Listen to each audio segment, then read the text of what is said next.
Hello everyone, আসসালামু আলাইকুম। কেমন আছেন আপনারা সবাই? এখন বাজে দুপুর ১টা। আমি মাত্রই ঘুম থেকে উঠছি। এই দেখেন ১টা বাজে। তো এখনো রুম থেকে বের হইনি। দেখি আম্মু কি বলে, চলেন আপনাদের দেখাই। ও এত বেলা করে ওঠা ঠিক না, তারপরে উঠছি কারণ আমার কাজ নেই।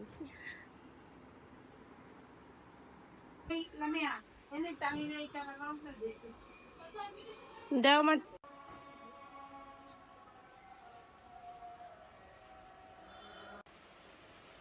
দুপুর ১টা বাজে উঠলেও নিজের মা চা এনে দেয়। আর শ্বশুরবাড়ি যদি ১টা বাজে উঠতাম, শাশুড়ি ঝাড়ু নিয়ে আসতো আর জামাই জুতা নিয়ে আসতো। এটাই বাস্তব।